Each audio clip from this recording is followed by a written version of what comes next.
नमस्कार साथियों, आप सबका पुनः स्वागत है श्रद्धा एस्ट्रो ज्योतिष में। कुंडली विवेचना में आज हम लोग डिस्कस करेंगे कुंडली में लौकिक सुख और पारलौकिक सुख। और ये जो उदाहरण कुंडली हमने ली है, ये कोई लाखों में कोई एक चार्ट ही ऐसा मिलता है जहाँ पर मैंने वैसे बहुत चार्ट देखे हैं। तो लोगों की आकांक्षाएं, अभिलाषाएं, किसी की लौकिक संसार में बड़े बड़े यश पाने की होती हैं। कोई कहता है कि नहीं, मुझे पारलौकिक, मुझे मुक्ति चाहिए। लेकिन दोनों का मिलन भी कुछ ऐसे बहुत ही कम चार्ट मैंने अपने जीवन में देखे हैं, उनमें से ये एक चार्ट है। और मैं चाहूंगा आप लोगों को सभी को, मतलब हम आए ही हैं, हमें धर्म का पालन, धर्म का माने मेरी कर्तव्य परायणता का पालन करना है। और जब तक मोक्ष प्राप्ति नहीं होती है तो संसार में रहते हुए अर्थोपार्जन भी है, कामना पूर्ति भी है और फाइनली मुझे मुक्ति। तो जो हर मापदंड में मुझे ये ऐसा चार्ट लगा, बहुत ही अच्छा चार्ट लगा। तो आइए आप लोग भी विचार कर सकते हैं कि कोई चार्ट उसको कोई माने किसी सीमा में बांधा नहीं जा सकता कि केवल ये लौकिक दृष्टि से अच्छा चार्ट है, पारलौकिक दृष्टि से भी इसमें प्लस प्लस ही मुझे मिला। और किस प्रकार से कुछ एक्युमुलेशन ऑफ वेल्थ की कमियां, जब व्यक्ति मुक्ति के लिए बहुत आतुर हो जाता है तो उसको ऋणात्मक नहीं धनात्मक माना जाता है। जो कुटुंब भाव की कमियां हैं वो भी हम आज इस कुंडली के जरिए जानेंगे। और वर्तमान में ये जातक यही कोई कुछ कारणों से हमने जानकारी अभी गुप्त रखी हैं। 40 के उम्र के लगभग इनकी उम्र है और अच्छा इनका कारोबार है दोनों ही दृष्टियों से। माने ये व्यापार में भी बहुत उन्नत पद पर हैं और ये आध्यात्म में भी बहुत उन्नत पद पर हैं। मतलब ये पूरी समझ रखते हैं कि नहीं, मेरा जीवन जो मुझे मिला है, मुझे अर्थोपार्जन करना है, कामना पूर्ति के बाद मुझे मुक्ति को भी पाना है।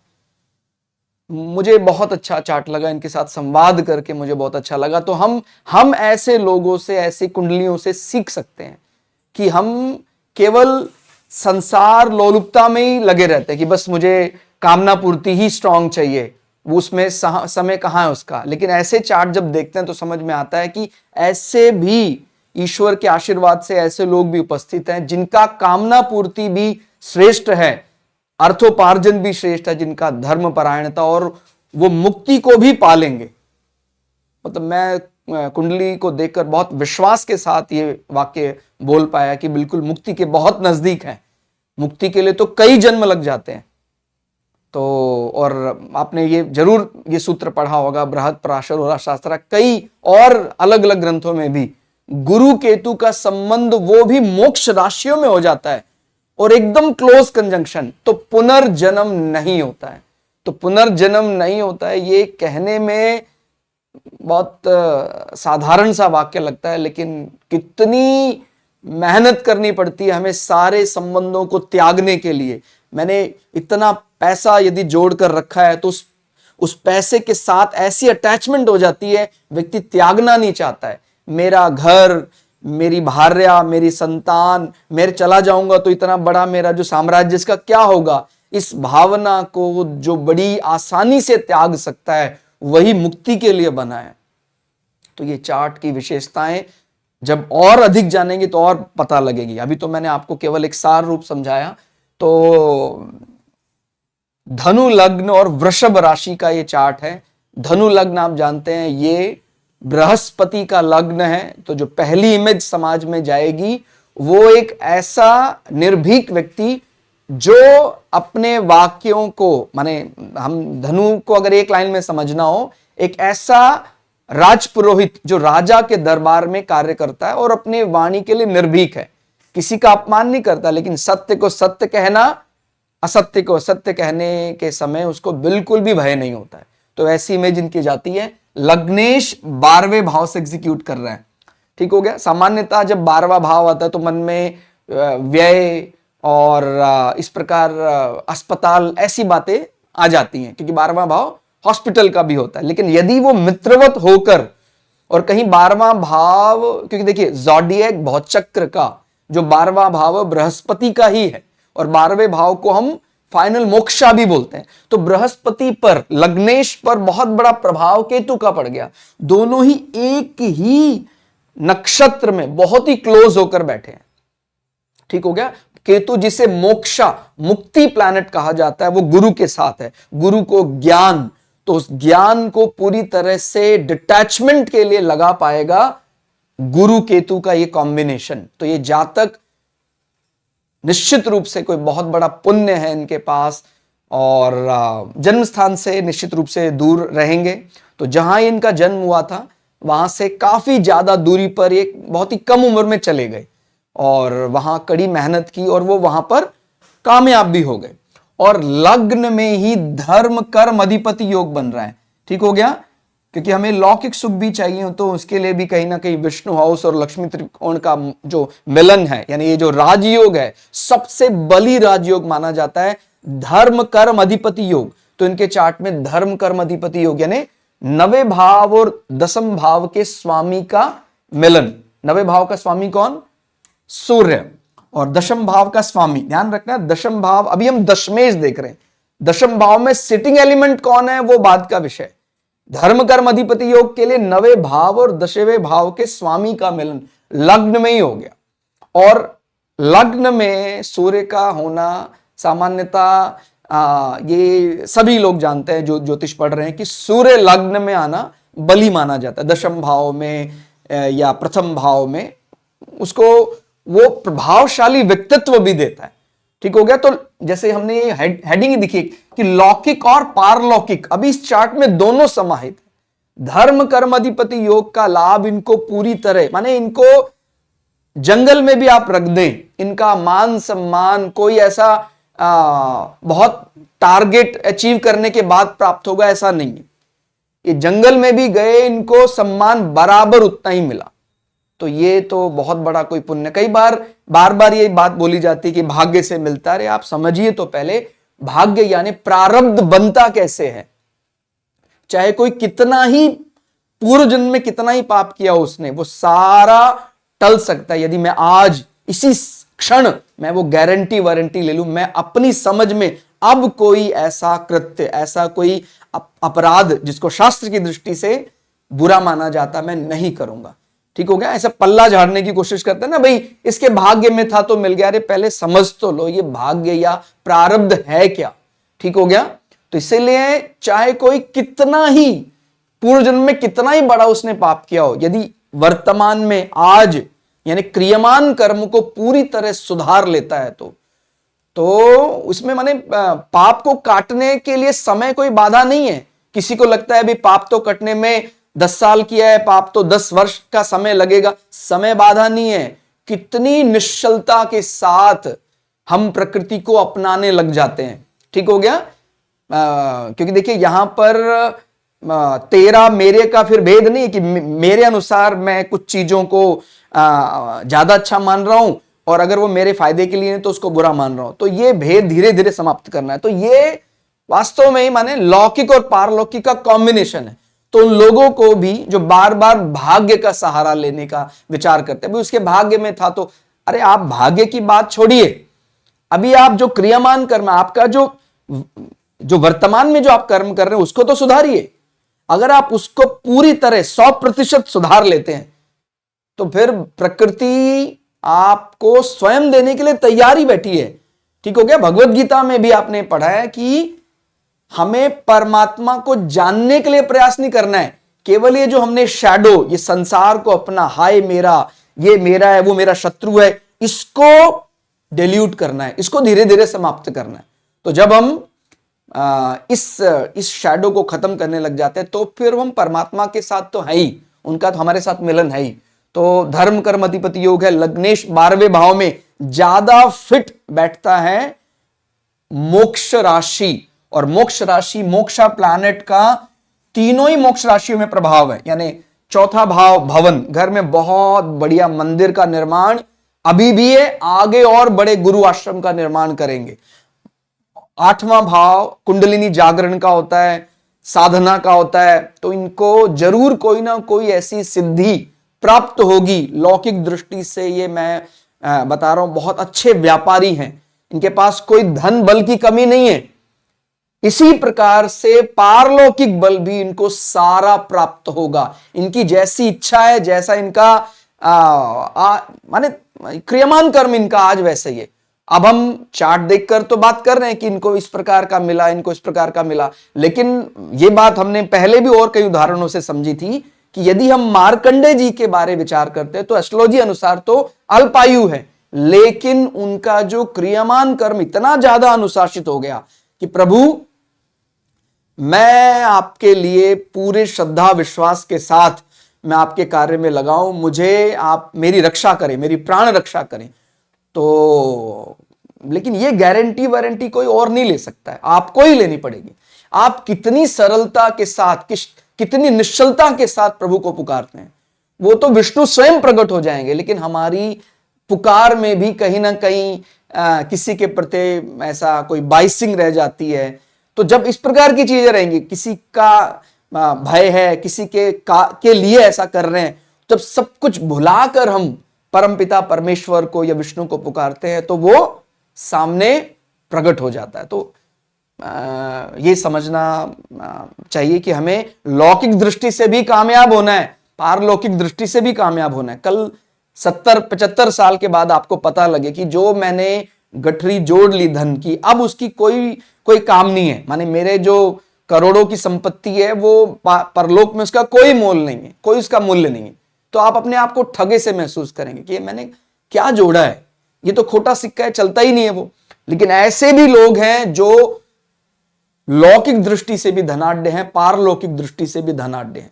इसीलिए जरूर कुछ ना कुछ प्रकृति के लिए साथ की साथ करना चाहिए।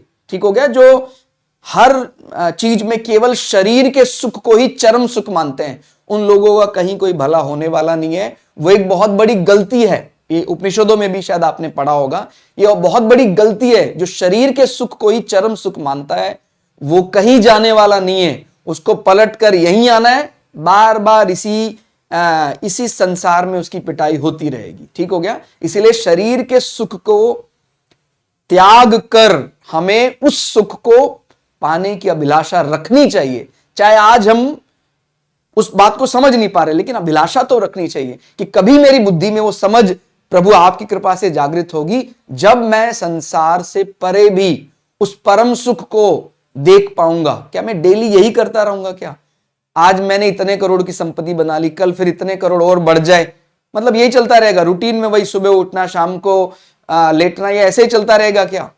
बच्चों का सुख, पत्नी का सुख, मेरा पद घट गया बढ़ गया, ये कब तक चलता रहेगा?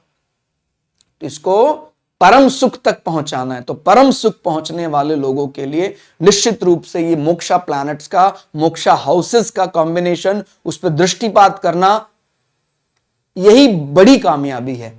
कोई कितना ही अर्थ संग्रह कर ले, कितनी कामना पूर्ति कर ले, फाइनली यदि आप अपने डेस्टिनी जिसके लिए हम आए थे वो नहीं कर पाए तो बेकार है आपका जीवन।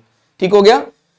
तो बहुत बढ़िया। तो इनका पूरा यश है, इनका जो पर्सनालिटी है वो भी बहुत बढ़िया है, कोई उसमें दोष नहीं है। ठीक हो गया। सूर्य और बुध का मिलन, बुध आदित्य योग के साथ साथ धर्म कर्म अधिपति योग बना रहा है। ठीक हो गया। और बुध को कोई यहां समस्या नहीं है, किसी प्रकार का अस्त दोष नहीं है। ठीक हो गया। और इसको 7 और 9 का मिलन समझकर भी राजयोग माना जा सकता है। ठीक हो गया। ये भी विष्णु हाउस है और ये लक्ष्मी त्रिकोण है। ठीक हो गया। तो इस भाग्य वृद्धि में 7वां भाव भार्या की भी बहुत बड़ी भूमिका है। और नवमांश में वो साफ साफ दिखाई देता है, सूर्य का बल जो यहां प्राप्त है नवमांश में वो और अधिक बढ़ जाता है। ठीक हो गया। किसी कारण से, जैसे मैंने बताया कि जब हम मोक्ष की तरफ ज्यादा इंक्लाइंड हो जाते हैं तो किसी कारण से, क्योंकि अब वो धन जो हमने कमाया है उसका उपभोग केवल मैं ही करूं, ये भावना धीरे धीरे सिमटने लग जाती है, मतलब मेरे तक सीमित नहीं रहती। इसी कारण से कुटुंब भाव का सर्वष्टक वर्ग अंक कम हो जाता है। ठीक हो गया। तो इसलिए ऐसा नहीं समझना है कि भाई कुटुंब भाव का अंक कम है तो इसका कारण इतना ही है, जो मैंने इतना अर्जन किया है मैं तो एक निश्चित अवधि के बाद मैं तो अपने जीवन को तप में लगाने वाला हूं, तपस्या में लगाने वाला हूं, आश्रम में लगाने वाला हूं, गुरु आश्रम में रहने की मेरी प्रबल इच्छा है और ऐसा होगा भी। इसीलिए वो कहीं ना कहीं कुटुंब जो माने आगे चलकर बच्चों, क्योंकि हमारा तो क्या विचार रहता है सामान्य व्यक्ति का कि मुझे तो अपने बच्चों के साथ आजीवन रहना है, उन्हीं माने उनके मुझे उनको ही ऑर्डर देते रहना है। ऐसी इच्छा भी कई लोगों की होती कि नहीं, मैं मेरे बच्चे मेरी आज्ञा अनुसार ही चलते रहें, उनकी शादियां, उनके बच्चों की शादियां, उनके बच्चों की शादियां, वो सब भी अभिलाषाएं व्यक्ति के मन में रहती हैं। मैं माने इसको कोई बुरा नहीं मान रहा हूं, लेकिन देखिए जब उसको ज्यादा एक्सटेंड करेंगे तो फिर आप अपने सन्यास के लिए, अपने वानप्रस्थ के लिए कब समय निकाल पाएंगे। लेकिन ये जो कुंडली है अपने कर्तव्य सारे पूरे करेंगे। इसीलिए देखिए इनके पंचम भाव में अगर किसी को अंक कम लग रहे हैं तो उसका बस यही कारण है, स्टेटस में कोई कमी नहीं है। मंगल आप जानते हैं डायरेक्शन स्ट्रेंथ मिल जाती है दशम भाव में, बली होकर बैठा हुआ है और इस लग्न के लिए वो लग्नेश का मित्र होकर बैठा हुआ है। लेकिन क्योंकि और उसका जो डिपॉजिटर है मंगल का बुध, वो भी सूर्य के साथ है, बुधादित्य योग में है, साथ साथ धर्म कर्माधिपति योग में भी है। तो माने बच्चों का स्टेटस अच्छा है, लेकिन बच्चों के साथ ऐसा बहुत लंबे कि भाई सब चीजें बच्चे मुझ पर ही निर्भर रहकर करें, मैं बच्चों की संपत्ति को रोक कर भाई बच्चे मुझसे संपत्तियां लेंगे तब मैं उनको दूंगा, ऐसा इनका कोई विचार नहीं है। कि भाई मैं अपना कर्तव्य पूरा किया, मैंने बच्चों को उस लायक बनाया और अपना वानप्रस्थ रूप में जीवन जीना शुरू कर दिया, तो तभी हमें अपना वास्तविक लक्ष्य प्राप्त होगा। अब हम 80 साल के हो गए, 90 साल के हो गए, तभी भी हमारी इच्छाएं अभिलाषाएं पूरी नहीं हुई है, तो फिर वो तो कभी पूरी होने वाली नहीं, क्योंकि संसार को या मन को डिजाइन ही ऐसा किया गया है। ठीक हो गया। मन को कितना ही आप भोग दे दें, वो कभी उसका तृप्ति भोग से होने वाली नहीं है। ठीक है, तो मन को जीता जा सकता है संतोष से। ठीक हो गया, तो ये करने में सक्षम होंगे। ठीक हो गया। यदि हम वैसे बात करते हैं, जो मैं बात बता रहा था कुटुंब भाव की, कुटुंब भाव या धन या तिजोरी का स्वामी उच्च का बैठा है। और आपने ये पढ़ा होगा, ये धन योग बड़ा प्रसिद्ध है कि धन भाव का संबंध यदि लाभ भाव के साथ बनता है, दोनों की युति हो जाती है। माने धनेश और आयेश की युति हो गई, और धनेश यहां माने शनि यहां उच्च के हैं, ये उच्च की राशि है इनकी, तुला राशि, और तुला राशि का स्वामी स्वयं बैठा है।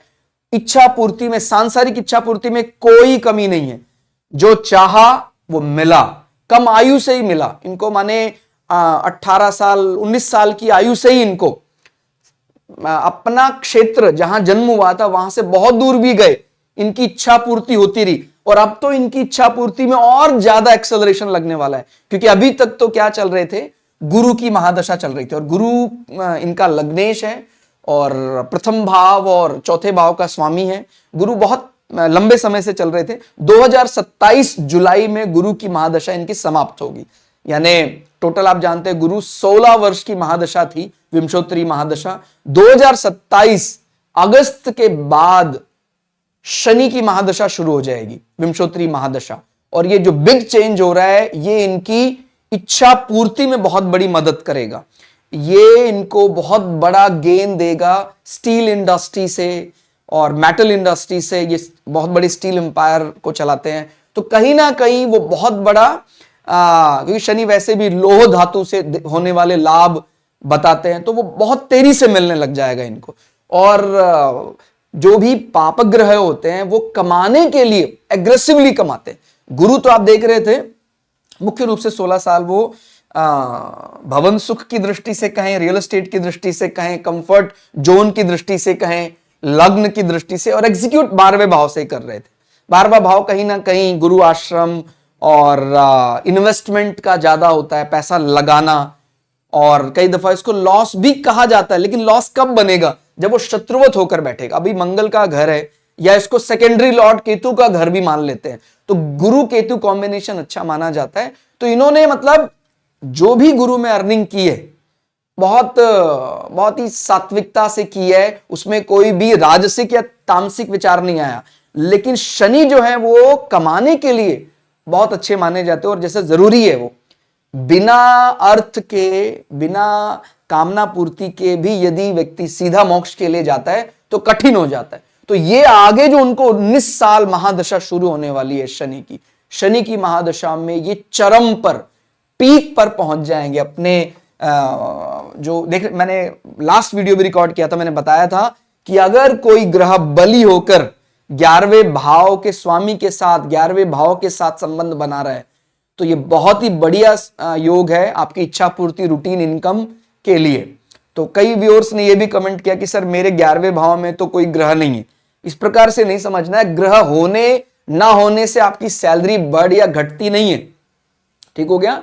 उसका लॉर्ड भी जरूर देखना है, ठीक हो गया। तो 11वें भाव का स्वामी कौन है? शुक्र। अभी मान लीजिए यहां बैठा है, इसकी बजाय वो यहां बैठ जाता और वहां नहीं भी होता, तभी भी 11वें भाव की स्थिति बहुत अच्छी होती, क्योंकि ये जो चौथा भाव है शुक्र को, वैसे ही चौथा भाव अच्छा लगता है। फिर साथ साथ वो मीन राशि है, पाइसेस, मीन राशि में शुक्र महाराज उच्च के हो जाते हैं।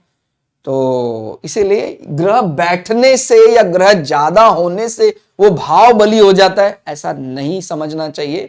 भावेश पर विचार जरूर करना चाहिए। तो ये प्रबल धन योग तो यहां बन ही गया, ठीक हो गया। सबसे बली धन योगों में से एक माना जाता है कि धनेश और लाभेश का मिलन, और उसमें भी धनेश उच्च का होकर यहां बैठ गया। तो आगे जो 19 साल, अभी 2027 से जो महादशा लगने वाली है, शनि का ऑब्जेक्टिव रहेगा भाई उसको तिजोरी को भरना है, उसको इनके भाई बहन उनके भी धनावृद्धि करेंगे, उनके कारण इनकी अभिवृद्धि होगी। तीसरा भाव हमारे नेबर्स भी होता है, हमारे सहोदरों के बारे में बताता है। तो ना सिर्फ ये 19 साल इनके अपने लिए बहुत बढ़िया रहेंगे, इनके चाचा ताऊओं के लिए बहुत बढ़िया रहेंगे। 11वां भाव पिता के भाइयों को भी रिप्रेजेंट करता है। 9th हाउस हमारे पिता हैं, और पिता के भाई 9th हाउस से आगे 3 गिनेंगे, तो 1 2 3, उनका भी मान सम्मान यश बढ़ाने वाला होगा, ठीक हो गया। जहां तक तीसरे भाव का प्रश्न है, तो उसका सर्वष्टक वर्ग 29 है, स्वामी उच्च का है। तो भाई बहनों के साथ खुले दिल से कार्य किया जा सकता है, पड़ोसी विश्वास पात्र होंगे, कोई उनसे डरने की जरूरत नहीं है, पेपर वर्क एक्सेलेंट होगा, ठीक हो गया। इनका साथ साथ रियल एस्टेट में भी इनका रुझान है, और रियल एस्टेट में इनको बढ़िया इनको अर्जन होता है। देखिए रियल एस्टेट के हिसाब से अभी तो ठीक है, लौकिक कामनाएं हैं, लेकिन एक बहुत बड़ी इच्छा है कि एक बहुत बड़ा आश्रम बनाया जाए, कई एकड़ की भूमि में वो आश्रम बनाया जाए, जहां समाज सेवा की जाए। वो निश्चित रूप से वो इनकी इच्छा पूरी होगी, ठीक हो गया। हम 12वें भाव को बोलते हैं गुरु आश्रम। तो रियल एस्टेट संबंधी या भवन सुख से संबंधी, कि भाई हम भी उसमें रहकर योगदान दें, हम भी वहां रह सकें, लंबा समय व्यतीत कर सकें। जो हमारी रिटायरमेंट लाइफ है, वह हम चाहते हैं कि गुरु आश्रम में जाकर वास करें, और ऐसा होगा, ठीक हो गया। तो भवन सुख, गुरु या जुपिटर से ज्यादा भवन का एक्सपर्ट नहीं है कोई। ध्यान रखना, मैं अभी भवन के मटेरियल गेन की बात नहीं कर रहा हूं, मैं भवन के सात्विकता की बात कर रहा हूं। ज़ोडिएक भौचक्र में जो मेष राशि आप जानते हैं, काल पुरुष की कुंडली में मेष राशि से गिनते 1 2 3 4, तो जो चौथी राशि पड़ती है, चौथी राशि यानी कर्क राशि में बृहस्पति एग्जॉल्टेड उच्च के माने जाते हैं। तो बृहस्पति का जो भवन में योगदान है, माने कोई बड़ा ज्यादा बहुत ज्यादा उसको टेंशन है, बहुत ज्यादा वैचारिक रूप से वो असंतुष्ट है, आपके घर में वो बैठ जाए, उसको वहां पर परम शांति प्राप्त होगी, ठीक हो गया। माने वो जो इसको मोक्ष की नींव भी माना जाता है, ठीक हो गया। परम शांति कहीं ना कहीं मोक्ष यानी परम शांति मोक्ष है, तो ये ध्यान रखना है, ये मोक्षा की नींव है। और भवन में ही, अपने घर में ही बड़े मंदिर का निर्माण, और मंदिर भी ऐसा नहीं कि खाना पूर्ति, कि हमने कोई ऐसा ढांचा खड़ा कर दिया, उसका हमारे मन में कोई ऐसा रिस्पेक्ट नहीं है, केवल उसको एक घर का कोना समझकर एक दिन में एक बार वहां चले जाते हैं, वहां अगरबत्ती कर देते हैं, बस उसके बाद वहां के कोई दर्शन नहीं करते। वो अपने घर के मेंबर की तरह मानते हैं, ठीक हो गया। तो जब हमारे मन में ऐसा विचार रहता, तो क्यों उसको भगवान मुक्ति के लिए इंतजार कराएगा? वो तो जी रहा है आज भी, ऐसा जातक मुक्ति के साथ ही जी रहा है, ठीक हो गया। तो 31 सर्वष्टक वर्ग है, मां, मातृभूमि, के प्रति अगाध श्रद्धा, और जो इनका ओरिजिन, जहां इनका जन्म हुआ वहां से भी सदा इनको प्रेम मिलता रहेगा। ठीक हो गया। मातृभूमि भी हम चौथे भाव से देखते हैं। पांचवें भाव की तरफ आते तो मैंने बताया कि पांचवें भाव का मालिक मंगल, ठीक हो गया, दशम भाव में उसको दिग्बल मिलता है। अगर किसी के मन में यह कभी आता है कि भाई वो बुद्ध की राशि में क्या कर रहा है या पांचवें भाव का सर्वष्टक वर्ग अंक क्या है, तो केवल इतना ही है, क्योंकि ये अपनी कर्तव्यों का ये ध्यान रखेंगे। लेकिन इनके मन में ऐसा नहीं कि भाई मैं अपने बच्चों को माने मैं अपने काम से जल्दी निवृत्त हूं, उनको मैं अपना कार्यभार दूं और मैं अपना वानप्रस्थ ले लूं। इसी कारण से पांचवें भाव में थोड़े से अंक कम प्रतीत होते हैं। बाकी स्टमक को लेकर जब भी इनको शनि में मंगल चलेगा, थोड़ा पेट में पाचन में दिक्कतें हो सकती हैं। इनको ओपन ट्रेडिंग से वैसे बचना चाहिए। ठीक हो गया। फिर हम बात करते हैं छठा भाव। छठा भाव होता है संस्कृत में रोग रिपु ऋण, ऐसा पढ़ते हैं। तो रोग रिपु ऋण अभी क्या है, चंद्रमा उच्च का होकर रोहिणी नक्षत्र में बैठा है। जब तक छठे भाव के साथ संबंध बना रहेगा तो इनको अपने लिए कभी हॉस्पिटल नहीं जाना पड़ेगा। तो ईश्वर की ऐसी कृपा है इनके ऊपर कि इन्होंने माने जब चार्ट बली होते तो अपने आप ही इस प्रकार के कार्य हो जाते। चंद्रमा उच्च का है, ज़ोडिएक की वृषभ यानी कौटुंबिक राशि में बैठा हुआ है, तो इन्होंने ऐसा बीड़ा उठाया एक प्रकार सेवा का कि हॉस्पिटल भी ये चलाते हैं और जल्दी ही अब कन्याओं का विवाह हो ऐसी भी व्यवस्था ये करने वाले हैं। तो माने अगर कौटुंबिक है चंद्रमा तो कौटुंबिक चीजें तो मिलेंगी। जहां तक इनके दूसरे भाव का प्रश्न है तो मैंने बताया कि भाई एक्युमुलेशन ऑफ वेल्थ इसीलिए यहां कम है क्योंकि ये जो हमारे मन में सामान्यता विचार होता है, मेरा कमाया और धन सिर्फ मैं अपने ऊपर लगाऊं, ये इस भावना से जल्दी ही निवृत्त हो जाएंगे। इसीलिए इनका जो माने लग्न से दूसरा भाव उसका सर्वष्टक वर्ग कम है, लेकिन भौचक्र जो ज़ोडिएक की वृषभ राशि है वो पर्याप्त बली है। कभी कभी ऐसा एंजाइटी आ जाता है, चंद्रमा बहुत क्लोज बैठा है राहु के साथ, तो ये हालांकि करते हैं फिर भी माने उसी से शायद ये रुका हुआ है। तो राहु संबंधी कार्य हैं, दूसरे जो संस्कृति के लोग हैं और दूसरी पूजा पद्धति के लोग हैं उनके प्रति सम्मान, अपने अगर अपने साथ काम करने वालों में, अपने एम्प्लॉय में भी ऐसे लोगों को रखा जाए, उनका टेक केयर किया जाए, उनको औषधीय लाभ दिया जाए क्योंकि इसको रोग भी माना जाता, तो ये बहुत बढ़िया रहेगा। ठीक हो गया। बाकी चंद्रमा रोहिणी नक्षत्र में बैठा हुआ है। रोहिणी नक्षत्र इसका जो वैदिक देवता है वो स्वयं प्रजापति को माना जाता है। ठीक हो गया। तो मैं तो इनको ये भी सजेस्ट करूंगा, अगर प्रजापति के बारे पढ़ेंगे तो बोलते हैं कि अश्व में प्रजापति का वास है। जितने बड़े बड़े वैदिक यज्ञ होते हैं उसमें, चाहे वो राजसूय यज्ञ है, वाजपेयी यज्ञ है, अश्वमेध यज्ञ है, सब में अश्वों का जिक्र आता है, घोड़ों का जिक्र आता है। तो यदि अगर ये कभी कभी अश्व सेवा भी करें, हॉर्स राइडिंग सीखें ये, तो भी इनके लिए बहुत लकी साबित होगा। नहीं तो उसका चित्र लगाना, उसकी मूर्ति इनके लिए बहुत बढ़िया ठीक रहेगा। और बाकी जो ये मन में इस प्रकार का राहु का प्रभाव जमा रहता है, देखिए जब इनको ऐसा अंतरदशाएं लगे, कोई ऐसा कॉम्बिनेशन बनता है मंगल में राहु या कोई माने राहु के साथ जिस भी ग्रह का थोड़ा सा 36 का आंकड़ा, ऐसे में कभी अंतरदशा आती है तो थोड़ा सा जो इनके एम्प्लॉय हैं, इनके सर्वेंट, घर का नौकर भी माना जाता है, वो इनको व्यथित कर सकते हैं। इनको थोड़ा उस समय पर ध्यान देना चाहिए। बाकी जीत सदैव इनकी ही होगी। ठीक हो गया। चंद्रमा उच्च का होकर बैठा हुआ है, 30 सर्वष्टक वर्ग है, तो वो चीज का थोड़ा हल्का फुल्का विचार तब कर सकते हैं। सातवां भाव स्पाउस का होता है, पार्टनर का होता है, तो वो आप देख रहे हैं लग्न में जाकर विराजमान है।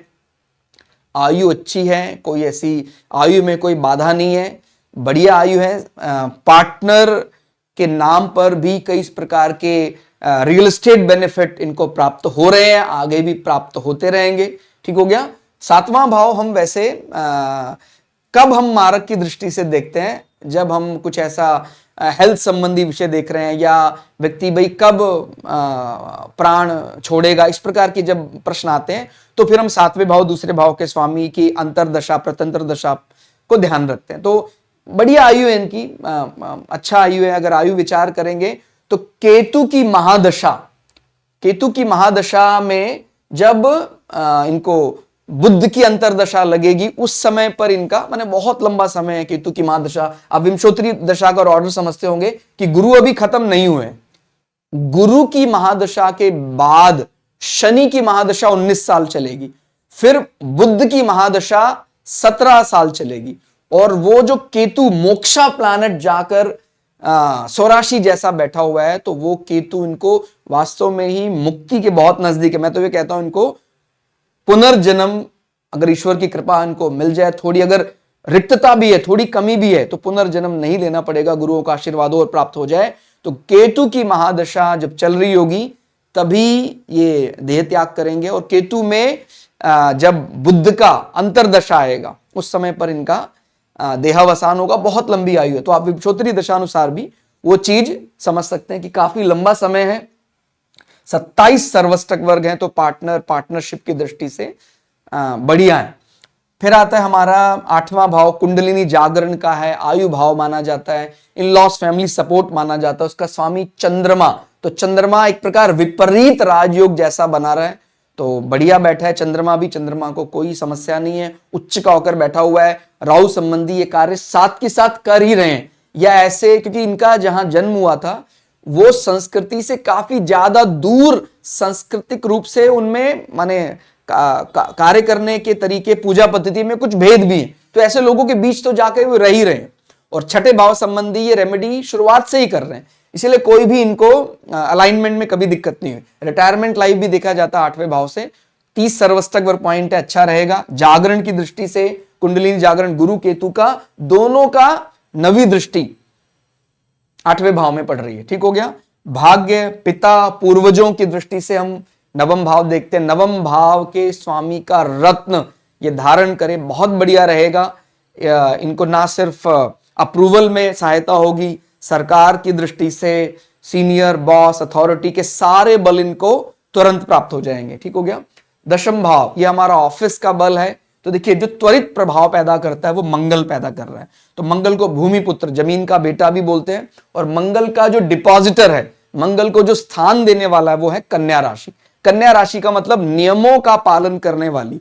तो आपको याद रखना, कन्या, हम सबको कन्या नहीं कहते, ये बात मैंने पहले भी कई बार बताई है। तो कन्या की सही डेफिनेशन हमें पता होनी चाहिए। तो वो नियमबद्ध, तो ऑफिस भी ऐसा ही है, बड़ा पराक्रमी ऑफिस है, और उस ऑफिस का जो माने ये तो त्वरित प्रभाव है, इंस्टेंटेनियस इंपैक्ट किससे आ रहा है? मंगल से, कि बहुत अनुशासित। और साथ में वो जगह कौन दे रहा है? कन्या राशि की सौम्यता भी है।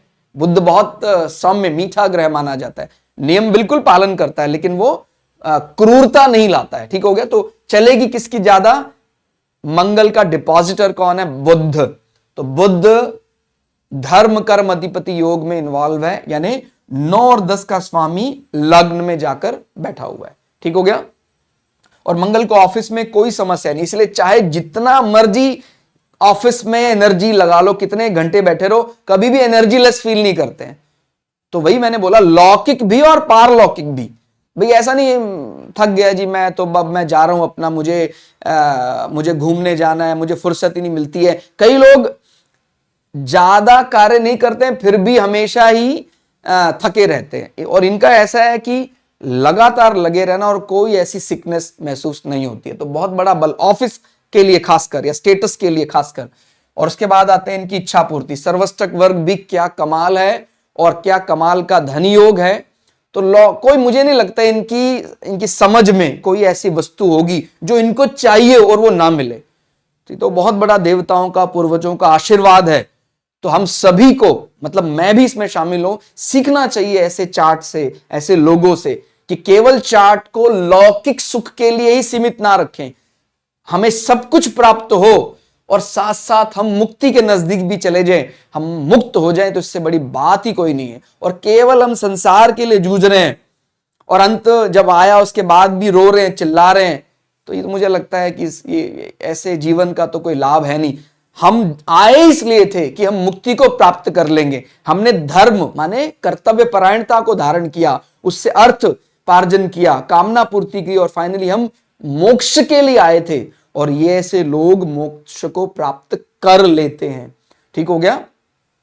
और 12वां भाव, क्योंकि ये जब साधना में जाएंगे तो हो सकता है कई कई घंटों तक ये निद्रा में ना जाएं, तो 12वें भाव जिसको शय्या सुख भी कहते हैं, सामान्य शयन सुख कहते हैं, तो वो सर्वष्टक वर्ग की दृष्टि से कम दिखाई पड़ सकता है। लेकिन ये बात हमेशा याद रखनी है, जब ग्रहों का प्रभाव उसी दिशा में जा रहा हो जिसकी हमें जरूरत है, तो फिर ये लौकिक चीजों की दृष्टि से इसका कोई अर्थ नहीं रह जाता। जैसे मैंने बताया कि भाई सर्वष्टक वर्ग में चाहे कुटुंब भाव में कम अंक भी हैं, लेकिन ये खुद ही तैयारी है वो तो कि भाई अपने का ठीक है, अपने को पर्याप्त माने इच्छा पूर्ति में कमी नहीं है। अब अपने को क्या जिंदगी भर कुटुंब भी भोगते रहना है क्या? अपने को वहां के लिए भी तैयारी करनी। इसी कारण से कुछ भावों का सर्वष्टक वर्ग कम है। और मुक्ति के भी इनके मन में कोई ऐसा नहीं है कि भाई कोई मुझे ऐसा मिरेकल बता दे, कोई गुरु मिल जाए, मुझे ऐसा तंत्र दे दे, और मुझे इनके मन में उसकी भी कोई ऐसी चाह नहीं है। तो ये भी एक बहुत बड़ी उपलब्धि मानी जाएगी। नहीं तो कई बार क्या होता है, हमारा उसके प्रति इतना ज्यादा आकर्षण कि हाँ कोई ऐसा मिल जाए, मुझे कोई ताबीज मिल जाए, कोई ऐसी चीज लगा दे और बस मैं मुक्त हो जाऊं।